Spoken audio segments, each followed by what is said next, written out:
on voit que Xavier va nous présenter, on va faire un petit talk autour de la boutique horlogère du futur, des idées, des inspirations, des innovations.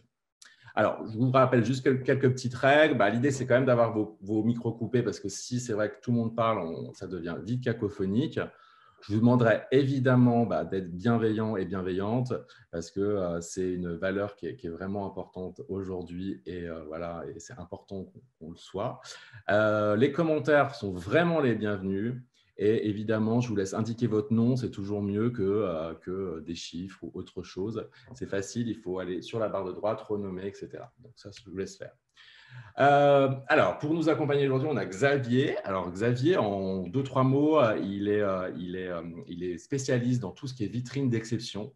Il a vraiment tout misé sur l'innovation et il a un passé de footballeur, ce qui lui a permis, je lui en parlais tout à l'heure, d'être un super battant et de vraiment axer toute sa culture d'entreprise sur le challenge et sur de nouveaux défis. Donc, c'est pour ça qu'on allait le voir. Ce qui est important de voir aussi, c'est qu'à partir de 2005, il y a vraiment eu un buzz autour d'une de ces vitrines qui est très connue, qui s'appelle la vitrine Raptor. C'était une vitrine qu'on pouvait voir à Bâle, où il y avait une montre, mais je crois qu'on l'a vue ailleurs d'ailleurs.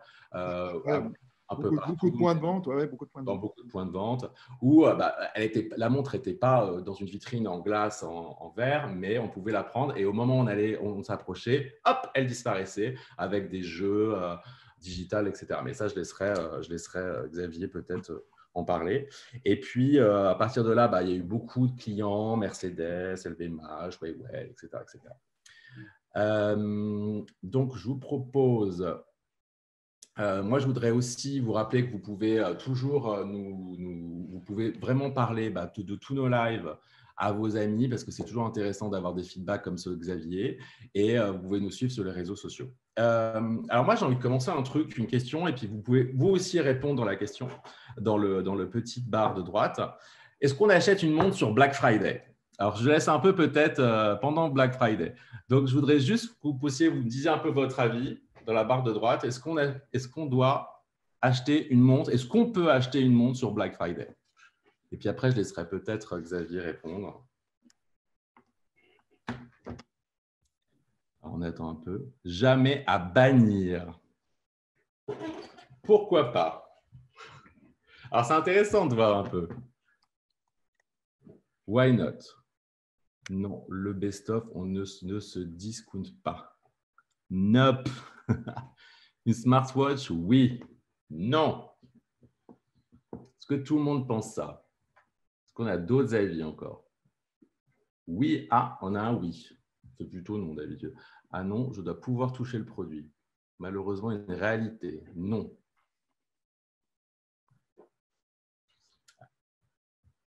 Alors, dis-nous, Xavier, est-ce qu'on achète une montre sur Black Friday? Écoutez, moi, à mon avis, ça dépend vraiment beaucoup de quelle montre, quel produit, quelle marque. Et puis le grand danger quand on parle d'une belle marque, parce que c'est quand même moi ce que je défends, c'est de savoir ce qu'elle vaut et puis de ne pas la brader. Je crois que c'est déjà un des grands problèmes de l'horlogerie, c'est qu'on ne sait plus le prix réel d'une montre. Je crois que quand on veut être dans du haut de gamme, dans quelque chose de précieux, le prix doit être le prix et on ne peut pas le brader, on ne peut pas avoir de discount, on peut pas, ça doit avoir une valeur presque un peu intemporelle. Donc c'est pour ça que moi j'ai mis pourquoi pas, parce que dans l'horlogerie haut de gamme, je pense que non, je pense que c'est une erreur de le faire. Après, en dessous, pourquoi pas? Yes. Alors, moi, ce que je te propose, c'est déjà peut-être un peu de nous dire un peu comment toi, tu as vécu cette période. Bon, tu as une structure de 12 personnes. Comment toi, tu as vécu cette période et ce premier confinement et puis ce deuxième confinement? Et comment toi, tu te sens aujourd'hui? Tu nous disais moyen tout à l'heure. Est-ce que tu peux nous en dire plus? Alors, moi, le premier confinement, mais je crois que c'était un petit peu tout le monde. Moi, je l'ai pris de façon très positive parce qu'on est toujours challengé. Je suis toujours à 300 km/h. Donc, pour une fois, je pouvais un peu lever le pied. Je pouvais prendre de la hauteur sur ce que je faisais. J'ai toujours l'impression que toutes les vitrines partent. Je n'ai jamais le temps de les finir. C'est jamais comme je voulais. Et puis là, tout à coup, je pouvais m'arrêter un peu sur le temps. Donc, je l'ai pris positivement. J'ai passé du temps avec mes enfants. J'ai été travailler tous les jours quand même. Et puis, j'ai eu pendant cette période assez décontractée, une phase créative absolument extraordinaire où j'ai presque trop d'idées, trop de choses que j'avais envie de faire. Donc, j'ai pris ça comme du bonheur. Donc, c'était vraiment pour moi quelque chose créativement d'absolument extraordinaire. Puis, je n'étais pas du tout tendu par la situation. Et puis ensuite est arrivé le deuxième confinement où l'état d'esprit est différent. Je suis toujours pas en souci, mais disons le temps fait que c'est aussi plus difficile quand on arrive en hiver. On l'a déjà fait une première fois, donc il n'y a pas de nouveauté. Il n'y a plus de freins, il y a plus de soucis qui se passent. Donc c'est plus difficile. Je sens qu'il y a une immense pression auprès des marques, auprès du monde horloger. Autant la première fois on pouvait un peu en sourire, je dis ça en guillemets, autant maintenant ça fait un tout petit peu moins rigoler. Puis c'est vrai que moralement, on découvre qu'on est des gens qui avons besoin d'enthousiasme. Enfin, moi, je vois ça. Je n'ai pas besoin d'affaires, j'ai besoin d'enthousiasme. J'ai besoin d'avoir des projets où je vois les gens qui sont flamboyants au bout de la table, qui me disent yes, on y va, etc. Puis ça, j'ai du mal à le trouver maintenant et je vois que ça a un impact assez important sur moi. Et justement, je reviens à ma deuxième question. C'est aujourd'hui, par rapport à ça, tu nous dis qu'il y a moins de personnes flamboyantes. C'est vrai qu'on a connu dans l'horlogerie des grands moments. Comment toi, et toi qui es en lien vraiment direct avec les marques, est-ce que tu arrives à nous faire un petit état des lieux des points de vente actuels? C'est-à-dire, est-ce qu'on vend? Est-ce que au contraire, il n'y a rien, c'est désert? Y a-t-il des régions qui souffrent plus qu'une autre? Je crois que c'est difficile. Celui qui ose dire que tout va bien, je pense que c'est un menteur. Maintenant, la Chine a repris, en tout cas dans ce que je vois, ce que j'entends, la Chine a bien repris, mais elle ne sauve pas le reste de l'industrie. Donc c'est très difficile. Et puis on a les États-Unis qui sont un peu en panne, on a l'Europe qui est à zéro. Donc c'est vraiment, on est dans un manque de perspective assez difficile. Ça se voit, ça se sent. On essaie de préparer un petit peu l'avenir, mais on espère vivement c'est vraiment globalement, il faut que le monde entier aille pour que l'industrie puisse aller. Et puis moi je vois les détaillants, c'est difficile, hein, moralement. Vous pouvez faire tous les efforts. En fait, c'est ça qui est difficile, je trouve. Moi, je le sens aussi. Vous pouvez faire tous les efforts du monde. En fait, ça ne changera pas grand-chose aujourd'hui. Parce que les clients, ils n'ont pas l'esprit peut-être à acheter une montre, en tout cas pas dans les pays qui sont en confinement. Donc, on a un peu ce manque de patates où tout à coup les gens, vous faites un gros effort, un gros événement et vous êtes sûr de pouvoir récupérer quelque chose. Aujourd'hui, pour plein de lieux géographiques, ça ne sera pas le cas. Donc, c'est un peu difficile. Et on voit aussi que cette crise elle a mis en exergue un peu en avant des problèmes structurels. Déjà, les détaillants souffraient un petit peu avant le Covid. Aujourd'hui, elles souffrent beaucoup. C'est quoi, là, parce que tu parles de punch, mais c'est quoi ta principale critique par rapport aujourd'hui aux détaillants horlogers par rapport à… Alors, ce n'est pas les détaillants, parce que c'est les détaillants et les marques. On a voulu, bon, ça c'est le problème aussi de cette industrie qui est devenue dans des grands groupes, c'est qu'on a voulu produire, gagner de l'argent, surproduire, et puis à un moment donné, le luxe, c'est plus ça. Et moi, je me souviens, quand j'ai commencé dans ce milieu, je traversais la Bahnhofstrasse. La Bahnhofstrasse à Zurich, ça fait 300 mètres. Il y a 20 ans, je croisais peut-être 2, 3 détaillants. Aujourd'hui, sur la Bahnhofstrasse, vous ne pouvez pas faire 20 mètres sans voir des montres. Et c'est comme ça partout. Puis à un moment donné, la production, et on produit et on surproduit. Et à un moment donné, je pense que la rareté, c'est quelque chose d'important. L'exclusivité aussi. On n'a pas besoin Je pense qu'il faut faire… J'ai toujours été, moi aussi, dans mon métier, moins mais mieux. Et si vous voulez avoir l'excellence, c'est moins et mieux. Et ça, c'est un élément très important. Donc toi, par exemple, tu penses quoi de boutiques type Interlaken, par exemple? C'est-à-dire Interlaken, juste pour un peu rappeler le concept, c'est que Interlaken, c'est une ville qui se trouve dans la région des lacs et des quarantiers de personnes asiatiques viennent à Interlaken et on voit des boutiques les accoler les unes aux autres et on voit des personnes acheter des montres comme on achète, il est vrai, un sac de farine ou autre chose. Donc, qu'est-ce que toi, tu penses de ça? Parce que ça représente quand même une économie et puis ça représente quand même une vraie clientèle et une vraie manne d'argent. Pour l'industrie, bien sûr. Pour l'industrie. Mais moi, je ne peux pas critiquer ça parce que bien évidemment, il faut que les affaires marchent. Bien évidemment qu'il faut vendre des montres et il n'y a rien de condamnable à ce que des touristes aillent acheter des montres à Interlaken. La grande difficulté, c'est quand je remets ça à moi, moi, ça ne me fait pas envie en fait. Et puis moi, ça me coupe mon envie, moi, d'acheter des produits. Moi, quand je vais dans un aéroport, puis je vois 4 fois la même boutique dans les 4 hubs différents, moi, j'ai plus envie. Voilà. Et puis, à un moment donné, c'est là où le bas blesse, c'est que bien évidemment qu'on peut gagner de l'argent, bien évidemment qu'il faut, c'est une industrie, mais il faut garder cette envie, il faut garder ce feu. Et moi, je vois, par rapport à quand j'ai commencé, il y a beaucoup de choses qui me font plus envie. Et souvent, tu parles aussi de deux types de consommateurs, des consommateurs asiatiques et les consommateurs européens. Est-ce que tu peux nous en dire plus par rapport à ces deux types de consommateurs pour un peu nous éclairer, parce que tu les connais un peu mieux que nous, je pense. Ouais, maintenant, on peut en diviser encore plus généralement, mais c'est vrai que l'Asiatique aime bien qu'on fasse tout pour lui, qu'on le serve, qu'il soit comme un petit prince. Et puis, le client européen qui, lui, a de plus en plus, sous l'impulsion de la jeune génération, envie de faire par lui-même. Il n'a plus envie que la vendeuse vienne lui demander s'il peut l'aider. Donc, on a cette grande différence. Et puis, ce qui est aussi un peu embêtant, peut-être, c'est qu'on s'est beaucoup reposé sur le marché asiatique, je le vois, puis c'est un marché qui est plus facile que les autres parce qu'il y a moins d'histoire. Ce n'est pas la vieille Europe où on a toute une histoire, on a toute une pédagogie qui a été faite, toute une tradition derrière nous. Donc, on est dans des marchés très exigeants. Puis, bien évidemment que c'est plus facile d'aller vers un marché qui est moins exigeant. Et la question, c'est qu'on a tendance un peu à baisser le niveau, à aller au plus facile. Et c'est effectivement beaucoup plus facile de vendre aujourd'hui des montres en Chine que des montres en Europe. Mais à un moment donné, il ne faut pas oublier que c'est la vieille Europe qui a toujours inspiré dans ce domaine-là. Et qu'à un moment donné, c'est un petit peu comme dans l'art. Ce n'est pas à l'art de se mettre au niveau. Il faut aussi un petit peu trouver un équilibre. Et puis moi, je pense que c'est important que la vieille Europe reste celle qui donne les idées, qui donne l'historique, qui donne cette tradition, et que ça continue à inspirer les Asiatiques et pas qu'on inverse presque les rôles. Et alors, bon, je te sens quand même très critique. Tu oses dire des trucs sur. Il y a aussi un peu de. Je sens qu'il y a un peu un petit peu de râlage aussi. On va pas mentir. Mais comment toi, concrètement, est-ce que tu arrives à nous donner des pistes? Parce que justement, comment on peut recréer cette émotion?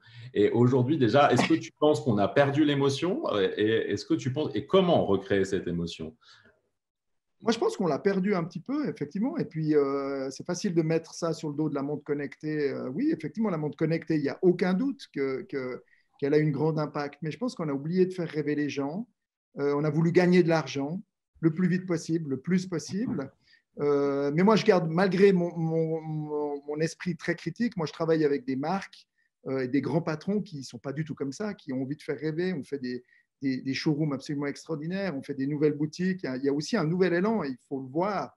On a envie ce qui n'était pas possible il y a 5-6 ans, tout à coup, c'est possible. Et chez des marques où c'était insoupçonné. Donc, moi, quand je parlais déjà il y a 10 ans du Free Access, qu'on puisse toucher les produits ou qu'on puisse les découvrir sans verre de protection, je parlais de ça il y a 10 ans, je me disais, mais il est complètement fou, lui. Et aujourd'hui, c'est les marques, même de très haut niveau, qui viennent vers moi pour me dire, ah, peut-être que c'est peut-être pas une si mauvaise idée que ça. Donc, il faut garder cet enthousiasme, mais moi, je crois que ce qui est important, c'est qu'il faut vivre avec son temps. Et l'industrie horlogère s'est un peu reposée sur ses lauriers. Elle a été un petit peu plus facile et elle doit redevenir quelque chose de moderne sans compromettre sa tradition. Donc, tu nous parles de Flux Access pour ne plus toucher Pour les toucher. enfin, pour les toucher, au contraire, excuse-moi. Pour les toucher, comment ça pose des problèmes de sécurité? Comment toi, tu arrives à résoudre ce type de problème avec justement ce fameux Raptor et puis, Mais entre autres, mais à part ça, ouais, moi je prends le problème à l'inverse. Si on garde les boutiques comme elles étaient depuis 70 ans, puis qu'on continue avec cette cloche en verre, c'est à peu près sûr qu'on va disparaître. Pour moi, ça ne fait pas de doute. On va vieillir, plus personne n'a envie de rentrer dans les boutiques. Moi, je reçois les grandes écoles ici, les jeunes, je leur pose directement la question parce que je n'ai pas besoin de statistiques. Il faut leur demander directement. Ils n'osent pas rentrer dans ces boutiques. C'est des trucs, alors je les cite, c'est des boutiques pour les biocs. Donc voilà, c'est vraiment à côté, il faut l'entendre. C'est dur, mais je suis entièrement d'accord avec eux. Moi, je n'ai pas envie de rentrer où vous êtes dévisagé. On regarde si vous êtes bien habillé ou pas. Est-ce que je peux vous aider? On sent qu'on en veut plus à votre argent qu'à votre satisfaction. Et ça, c'est quelque chose chez les jeunes où la critique, elle est très, très, très dure. Et moi, j'entends cette critique-là. Et puis l'idée, c'est de se dire, et de nouveau, il n'y a pas besoin de spécialistes ou de quoi que ce soit, les jeunes, alors vous voulez quoi? Et quand on les écoute, ils ont envie ils ont envie de participer, ils ont envie d'être dans une boutique où on découvre, où il y a des expériences, où vous rentrez dans le produit, où vous le découvrez, où vous le vivez. Et là, dans le free access, c'est qu'au lieu de mettre des barrières, rapprochons le produit du client. Faisons que quand il rentre, il soit un VIP, qu'il puisse faire par lui-même, puis découvrir autre chose, qu'on l'invite au voyage, qu'on le fasse rêver avant de le faire acheter. Et ça, c'est un élément qui est très, très fort. Donc, pour toi, est-ce que par rapport à ça, tu parles de jeunes, c'est intéressant. Les jeunes, la génération milléniale, elle est très digitale. Donc, on en vient un peu aujourd'hui, en plus, d'autant plus avec le Covid, où on achète beaucoup via e-commerce. Comment toi, tu te positionnes par rapport au e-commerce? Comment on peut faire un pont entre les deux? Parce qu'aujourd'hui, on ne peut pas nier que le e-commerce est quand même une vraie source de distribution. Donc, comment toi, tu vois ça? Je crois, de nouveau, on est dans des problèmes de segments. J'ai rien pour les ventes, j'ai rien contre les ventes Internet, mais ce qu'il faut simplement accepter, c'est qu'aujourd'hui, en 2020, on est obligé de vivre avec son temps. Moi, je ne suis pas un fan de technologie, c'est paradoxal parce que tout le monde pense que je suis un geek, je ne suis pas du tout un geek. Vous venez chez moi, j'ai un tourne-disque, j'ai des vinyles, j'ai une maison de 1929, et vous venez chez moi, il y a presque rien d'électronique, je n'ai pas envie de ça. Par contre, j'utilise les outils qui sont à disposition en 2020. Et si je veux défendre l'industrie qui me tient à cœur, ce n'est pas un choix, mettons le choix de côté, je dois utiliser les outils d'aujourd'hui. Et les outils d'aujourd'hui, que ce soit la vente, que ce soit la découverte par des outils digitaux, c'est quelque chose d'absolument essentiel. Et pour cette jeune génération, moi, je vous donne une anecdote qui est assez extraordinaire. J'étais à Beaubourg avec mes enfants il y a quelques années. On allait découvrir une exposition de Jackson Pollock. Moi, je suis un grand fan. Puis je mets mes enfants, ils avaient 12 ans, 12 et 10. Je les mets devant Jackson Pollock et ils voient le tableau. Puis ils me regardent, ils disent, mais le pauvre, ils disent, mais pauvre papa, tu me fais de la peine. Ils ne comprenaient pas ce tableau. Puis tout à coup, il y avait une application en réalité augmentée où vous mettiez le téléphone devant le tableau de Jackson Pollock qui était tout blanc. Et en direct, on voyait des images d'époque de Jackson Pollock vu d'avion en train de faire du dripping sur la toile. Et je vois mes enfants qui changent et qui disent « Waouh, ah ouais, ça c'est autre chose ». C'est ça, c'est que simplement ces outils sont là pour aider à comprendre des choses qui peuvent être très traditionnelles. Et grâce à ce téléphone, ils ont appris à aimer une toile de Jackson Pollock. Et si on n'utilise pas ces outils, je pense que c'est beaucoup plus compliqué. Alors ces outils, où est-ce qu'ils commencent, où est-ce qu'ils finissent, c'est toute la question. On ne peut pas être que dans du digital. On ne peut pas, pour une marque, on dit les boutiques vont disparaître, il y aura des ventes sur Internet. Mais imaginez si vous prenez une des plus belles marques horlogères, si elle fait que vendre sur Internet. Mais alors, c'est quoi l'horlogerie? C'est celui qui a le plus beau site? C'est là où, à un moment donné, le vrai, je me souviens toujours une phrase d'un chanteur qui disait Give me real, don't give me fake. Le vrai, c'est ça le luxe. C'est le vrai, c'est celui que vous portez, c'est celui qui est là. Puis à un moment donné, vous pouvez pas, le digital doit s'arrêter. On ne peut pas être que dans le digital. Et je pense, ça me fait toujours penser à Airbnb. Vous pouvez faire croire que vous avez un super appart parce que vous êtes un bon photographe. C'est ça le digital. Vous pouvez faire croire n'importe quoi. C'est la force du digital. Mais quand on est vraiment dans du très haut de gamme, là, on ne triche plus. Quand on l'a dans les mains, on ne triche plus non plus. Et je pense que c'est un savant mélange. Et pour les marques très haut de gamme, je pense que c'est vraiment le challenge de se dire comment est-ce qu'on vend. C'est une frontière qui est difficile. Et moi, je vais un peu faire l'avocat du diable, mais à Genève, on voit des loyers qui coûtent très cher. Et puis, c'est vrai que finalement aussi, ce que tu proposes, la réalité augmentée, des animations, des choses comme ça, c'est aussi des éléments qui peuvent, j'imagine, coûter aussi assez cher, parce que je vois aussi des belles vitrines derrière qui doivent, à mon avis, pas être à 2 francs 6 sous. Donc, comment on arrive à être rentable par rapport au digital? Je n'ai vraiment pas la réponse à ça, mais comment on arrive à être rentable par rapport au digital? Est-ce que ça vaut le coup d'investir autant? Est-ce que la loi de Pareto qui dit que 20%, de 20%, on arrive à avoir 80%, est-ce que c'est quelque chose qui peut s'appliquer à toi ou pas? Ou oui ou non? À un moment donné, c'est clair que ces boutiques, est-ce que c'est rentable, est-ce que c'est pas rentable? Mais la question, c'est est-ce qu'on n'en a pas ouvert un peu trop? Est-ce qu'il faut ouvrir une boutique d'une grande marque à Lausanne, La question, elle est là. Je pense qu'il y a des grandes boutiques qui doivent être presque des showrooms, des lieux d'expérience extraordinaires dans les grandes villes du monde. Mais on ne peut pas avoir ça partout non plus. Et puis, est-ce que c'est pas, tu prends l'exemple de Genève, mais est-ce que le problème, il n'est pas aussi un peu sur Genève? Moi, je travaille beaucoup, là, j'ai beaucoup de projets à Zurich en ce moment, et je suis étonné le monde qu'il y a dans les boutiques à Zurich, à la Bahnhofstrasse, parce que c'est une clientèle locale. J'étais dans la boutique IBC, j'ai beaucoup travaillé, mais il y a au minimum 5-6, j'étais moi-même surpris, 5-6 personnes qui étaient là, tout le temps. Et effectivement, si on va à Genève, c'est un tout autre problème. Mais je pense qu'on a fait un peu trop et de nouveau, moins mais mieux. Donc, plus qualitatif. Donc, la boutique du futur aujourd'hui, pour toi, c'est quoi la boutique idéale? C'est finalement un super service. Quel type de service? Alors, le De la service, réalité augmentée? ouais, non, mais le service, non, mais c'est important. Mais je donne, par exemple, parce que quand je donne des conférences aux écoles, chaque fois, j'ai des étudiants qui me piquent et qui me disent, ouais, mais vous me dites toujours un exemple, vous dites toujours ça, mais soyez plus concret. Puis je leur donne cet exemple-là. Je dis, mais moi, par exemple, je suis à Hong Kong ou à Tokyo. Prenons Tokyo, puis je prends l'exemple d'Audemars Piguet parce que ça va Oui. parler à tout le monde. Oui. Pour moi, la boutique Audemars Piguet à Tokyo, vous montez dans un ascenseur, la porte s'ouvre et vous êtes sur le lac de Joux. Vous avez presque l'impression de marcher. C'est comme si vous avez fait voyager dans le lac de Joux, mais vous restez à Tokyo. Vous marchez, vous sentez, vous avez presque l'eau qui coule des rochers. Il y a la forêt du Rizukela, les bois de résonance. Vous êtes dans un lieu extraordinaire et vous rêvez par les produits, etc. Vous avez des expériences, qu'elles soient digitales ou pas, ça n'a aucune importance. Et tout à coup, c'est fini, la porte se referme et vous retombez dans le trafic de Tokyo. Voilà, ben pour moi, c'est ça. On vous a offert un moment, un espace où vous étiez complètement ailleurs, c'est un voyage dans le temps. Alors, c'est quelque chose d'extrême, ce que je dicte volontairement. Mais quand on parle de ça, ça fait rêver tout le monde. Tout le monde, je vous parle de ça, tout le monde se dit, ah, purée, je peux essayer. Voilà, mais aujourd'hui, ce n'est pas ce qu'on a. C'est vivre une expérience, quoi. Vraiment, l'idée, c'est vraiment une expérience immersive, en tout cas, la boutique du futur pour toi.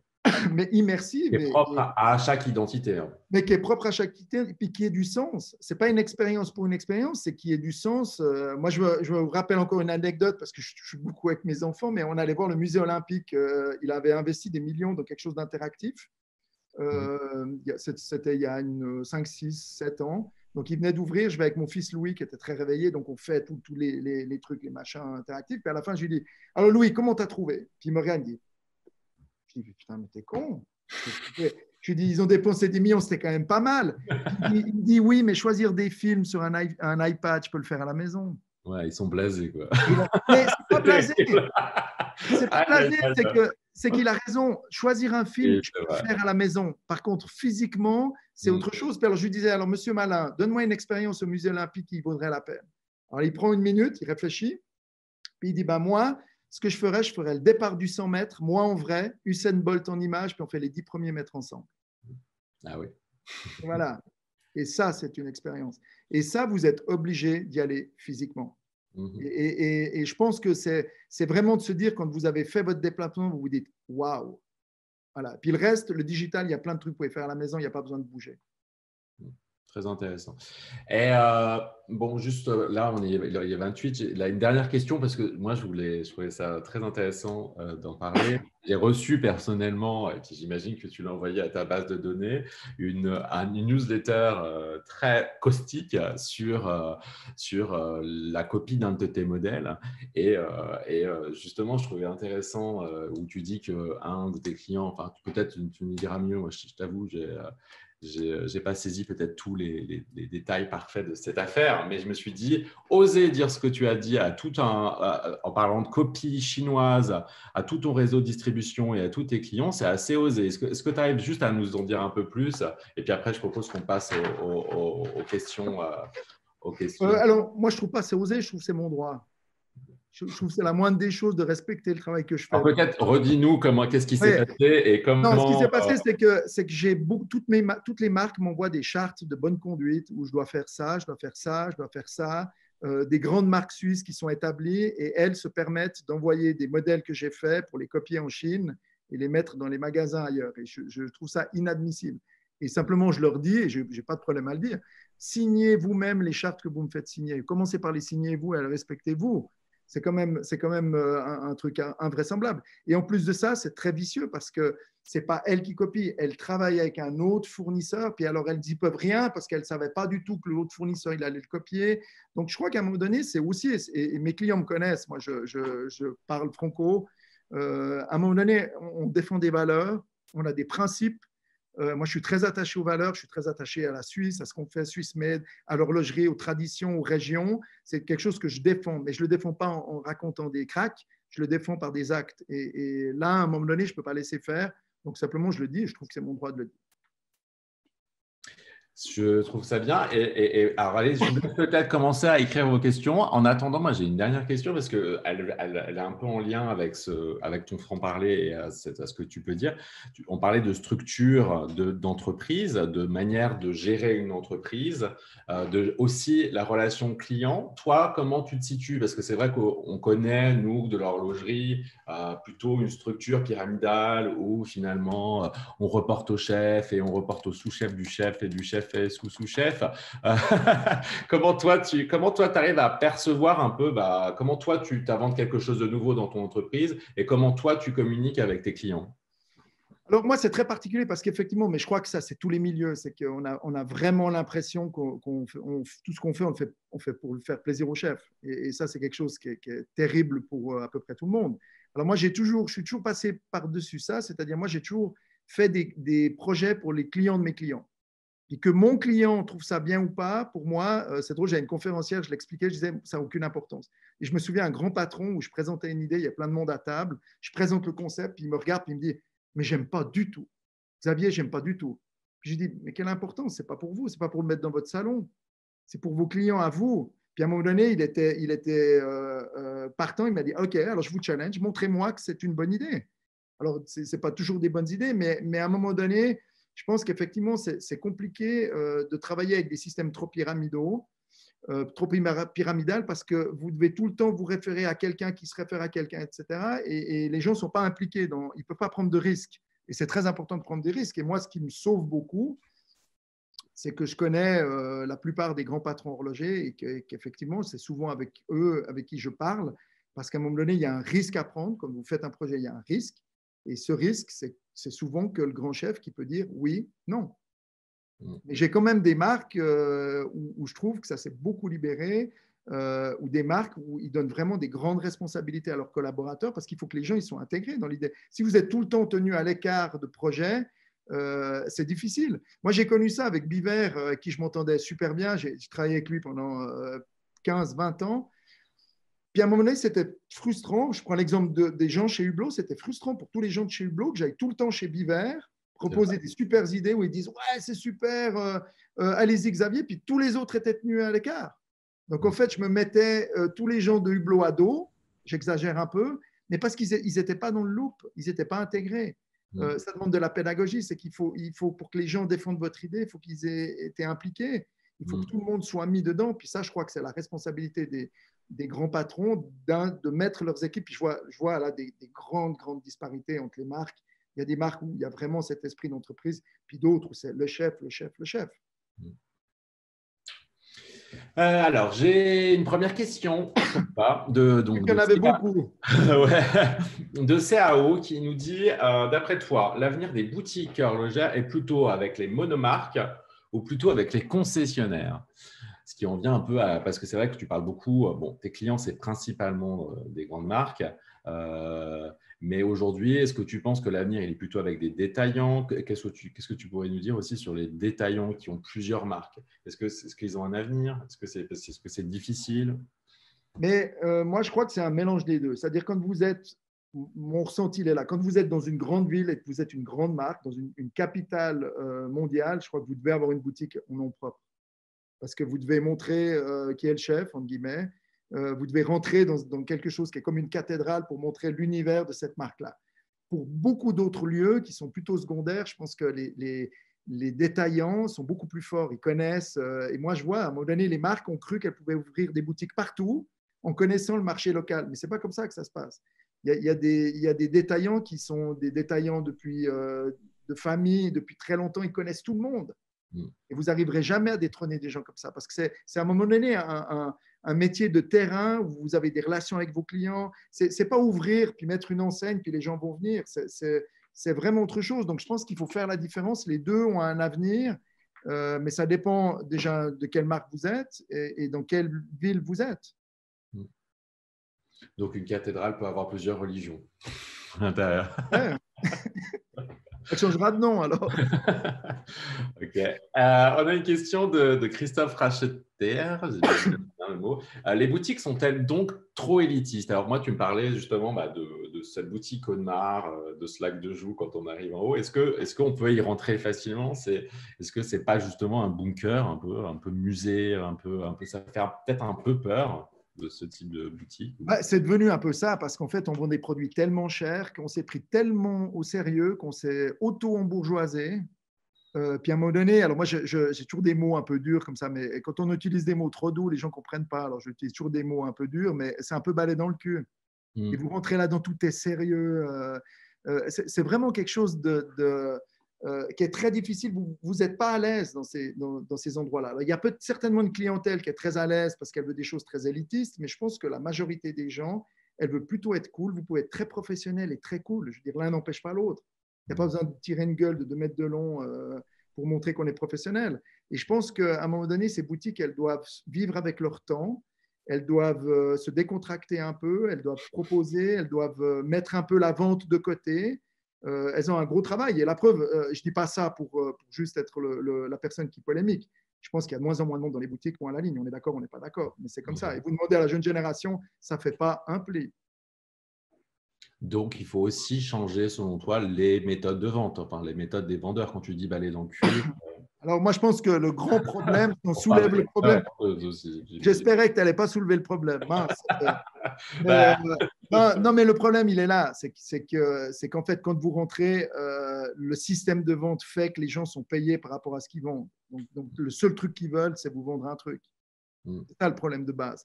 Puis si vous voulez revenir à une expérience, à quelque chose où on vous fait faire un voyage, on vous explique, on vous amène, il faudrait détacher la vente. Je prends de nouveau un exemple extrême. Il faudrait que la vente ne fasse pas partie de ça. Il y avait les grandes marques de voitures sur les Champs-Élysées qui avaient ouvert des immenses showrooms où ils expliquaient l'univers de Mercedes, de trucs de machin. Puis ils disaient, alors super, alors je vais acheter celle-là. Ben, on ne la vend pas. Il faut aller chez un concessionnaire.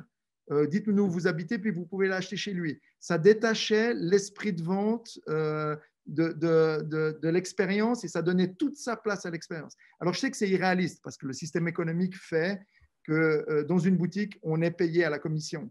Mais à un moment donné, c'est un système qui arrive peut-être à bout et qu'il faudrait peut-être revoir de fond en comble, mais chantier compliqué. Donc, pour mieux vendre, ne pas vendre. Mais à part ça, sincèrement, je pense que ceux qui vendent le mieux, c'est ceux qui font le mieux croire qu'ils ne veulent pas vendre. Et on voit le top 10 des ventes, c'est vrai, à un moment donné, il y a une subtilité dans mais spécialement peut-être dans les marchés plus pointus, mais moins on veut vous vendre, plus vous vendez. Moi, je l'ai vu même dans mes vitrines. Moi, je suis limité par la quantité, mais je ne cours jamais après mes clients. Je ne suis jamais allé rappeler si ça. Je n'ai jamais fait autant d'affaires que quand je ne les appelais pas, quand j'ai rien à leur proposer. À un moment donné, il y a aussi faut toujours essayer de maintenir la demande au-dessus de l'offre. Et ça, on a peut-être oublié aussi que ce soit quelque chose de difficile à accepter, qu'il faille attendre. J'ai une question de Benoît. Y a-t-il des marques qui ont des… Alors, il y a des marques qui ont des showrooms dans lesquels elles ne vendent rien. L'acheteur vient voir le produit puis achète sur Internet. Est-ce que c'est l'avenir, le cross-selling? De nouveau, ouais, c'est compliqué parce que non, mais ça serait l'idéal. Mais après, on est confronté à un système économique. Il faut que ça fonctionne. C'est-à-dire, qui peut se permettre de faire des choses comme ça? Qui peut se permettre d'avoir un showroom qui ne vend pas? Donc, on est aux limites d'un système où ce qu'il ne faut pas oublier, c'est que ces marques horlogères, ce n'est pas des multinationales, ce n'est pas Apple, c'est pas, je veux dire, la moyenne, c'est 1000 employés, ce n'est pas des choses extraordinaires. C'est des grands noms qui brillent à travers le monde parce qu'on entend ces noms, on voit ces enseignes absolument extraordinaires. Mais ça reste des petites entreprises.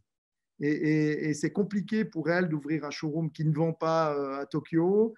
Il y a aussi une logique économique qui doit être là derrière. Mais c'est vrai que si j'étais moi une marque très forte, je m'attacherai dans les très, très, très grandes villes, dans les 5 plus importantes villes du monde, je pense que je ferai un truc dans le genre. Ok. J'ai une question de Lorient qui est assez intéressante sur les politiques de sécurité, de collecte d'informations. Donc, je la lis. Pour ou contre la collecte d'informations clients en magasin? Et si collectées, quelles sont vos recommandations pour que le client ne se sente pas espionné, utilisé? Ouais, c'est compliqué, hein. Et- Super compliqué parce que moi, je vais vous donner mon exemple. Moi, ça m'emmerde de donner toute information de quoi que ce soit pour être bombardé de pubs. C'est insupportable. Et on y arrive, si on vous collecte des trucs, c'est quand même dans ce sens-là. Puis ce qu'il faudrait peut-être réfléchir, c'est que, OK, moi, je veux bien donner mes informations personnelles, mais moi, j'ai quoi en retour? J'ai quoi de la pub? Le dernier, mais ça ne m'intéresse pas. La pub, je peux en avoir ailleurs. Peut-être on devrait réfléchir à, OK, on peut donner des informations, on peut les collecter, on peut être d'accord de le faire, mais il faut vraiment que j'ai quelque chose en retour. Il faut que moi, j'y gagne quelque chose parce que je suis invité, parce que je découvre en avant-première une.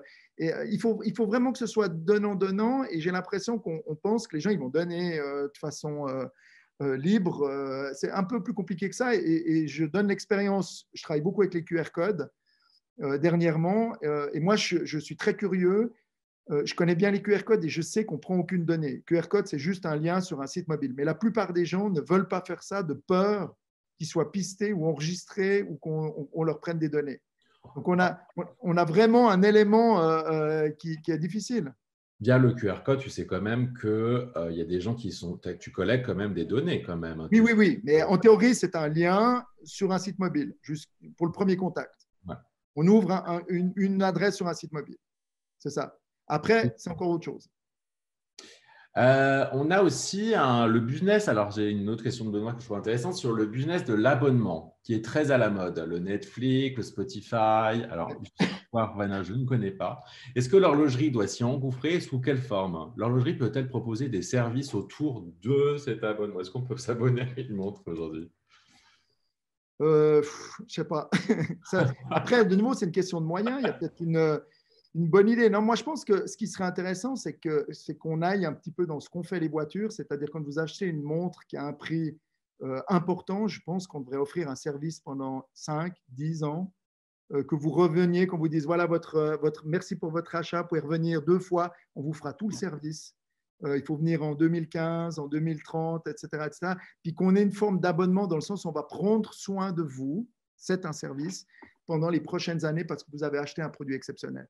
Puis là, on est actuellement, même si les garanties augmentent, on est plutôt dans un truc où vous achetez un produit, puis après, il faut encore payer pour un truc, puis après, il faut encore payer pour le maintenir à jour. Donc, l'abonnement, pour moi, il serait peut-être dans cet esprit-là, et puis peut-être d'avoir 2, 3 trucs à côté. Alors, le temps file vite, il est 42. Je pense que je vais faire peut-être deux petites questions. Donc, peut-être je te demanderai de répondre rapidement et puis après on conclura. J'ai une question de Christophe Racheter qui parle de manque de formation des vendeurs-vendeuses que lui connaissait mieux le produit qu'eux. Il y a... C'est On ça. l'a entendu souvent, celui-là. Comment on pourrait faire? Il y a des écoles ou pas pour ça? Ou on arrive à mieux les former aussi peut-être dans Mais le il système de y a des formation. écoles. Le problème des gens qui vendent des produits horlogers, c'est qu'on est dans la vente. La plupart, 2 mois avant, ils faisaient je ne sais pas quoi. Des fois, je ris avec ça, mais je veux dire, ils vendaient des aspirateurs. On est dans un turnover qui est monstrueux parce qu'on est dans la vente, on n'est pas dans l'horlogerie. C'est 2 choses différentes. La vente, l'horlogerie. Et la plupart des gens qui sont en boutique sont dans la vente. Donc, le problème vient de là. Il faudrait les former, mais il faudrait qu'ils soient formés plus longtemps, qu'ils restent plus longtemps, qu'ils soient vraiment à la sauce horlogère. Alors, moi, j'ai une question, enfin, ce n'est pas une question, mais je trouvais sympa de finir sur ça. J'ai assez Ajosi Povic, excuse-moi si je dis mal le nom, qui nous dit continuez à nous donner du fun. C'est effectivement ce qu'il manque dans les boutiques. Et il trouve ça vraiment intéressant d'une boutique sans vente directe. Et la séduction est finalement la première étape pour aimer un produit et une marque. Donc, je trouvais intéressant parce que c'est vrai que finalement, c'est aussi un peu le rapport qu'on a humain ensemble, c'est-à-dire du fun et de l'amusement. Et je pense que c'est un peu si je dois résumer un peu pour toi, qu'est-ce qu'une boutique du futur? Finalement, c'est une boutique qui vend quand même, qui vend toujours, mais qui vend pas directement, qui vend en faisant vivre une expérience et en faisant des choses plus rigolotes, plus fun, qui sort un peu qui dit think out of the box. Enfin, je te laisse Oui, le dernier exactement, mot mais pour conclure. je vais donner un autre exemple. Moi, quand chaque fois que j'allais dans une séance avec Biver, parce que c'est un personnage vraiment complètement atypique, il nous motivait tellement qu'en sortant, vous aviez une telle patate que vous oubliez de fermer d'ouvrir la porte puis vous défoncez tout, tellement il vous a foutu la pêche. Et à un moment donné, je crois que c'est aussi ça. Il y a des gens qui ont ce don de vous foutre une patate d'enfer, de vous faire rêver, comme les orateurs. On le voit, hein, il y a un orateur, vous vous endormez, puis il y en a un autre, vous êtes là, ah purée, mais on peut rester encore 2 heures. Puis à un moment donné, c'est ça, comment donner une passion, comment transmettre une envie. Et ça, malheureusement, c'est pas donné à tout le monde. Et c'est donné à toi. Bon, sur ce, moi, bah voilà, les 45, on va être un peu. Alors, il y a Valérie qui nous met le site, ton site internet, donc dans la barre de droite. Moi, je voulais aussi vous annoncer que bah, chez JobWatch aussi, on continue d'innover avec justement d'autres services. Donc, on peut aujourd'hui vous aider dans votre démarche d'emploi, avec justement un service de coaching. Donc, Valérie va nous mettre l'adresse où vous pouvez nous envoyer vos demandes. Alors, aujourd'hui, on est un petit peu en bêta test, donc c'est le moment, allez-y pour envoyer vos mails. Et puis, si vous avez des demandes, de besoins, vous êtes un petit peu mal en ce moment, vous n'êtes pas super bien, que vous avez besoin d'un coup de boost, bah, c'est le moment. Vous pouvez nous envoyer ça via l'adresse que Valérie va mettre, qui est coaching. Elle me regarde avec un petit air. Attends, je l'écris. Et puis, bah, n'hésitez pas à voir nos réseaux sociaux, à en parler à vos amis. L'idée, c'est voilà, qu'on arrive avec des personnes comme Xavier qui peuvent vraiment nous inspirer, nous offrir des nouvelles pistes. Et on aura plein de nouveaux invités qui vont nous surprendre avec plein de nouvelles idées. Donc, voilà. Alors, je vous propose juste un petit selfie à la fin. Alors, juste comme ça, on fait la petite photo. Donc, mettez vos petites mains, faites coucou, un petit cœur, des petites choses. Voilà. Voilà. Merci beaucoup, Xavier, pour tout. Merci. C'était super intéressant. Et je te remercie Plaisir. d'avoir pris ce temps avec nous. Et puis, merci. Je vous souhaite une très bonne journée à toutes et tous.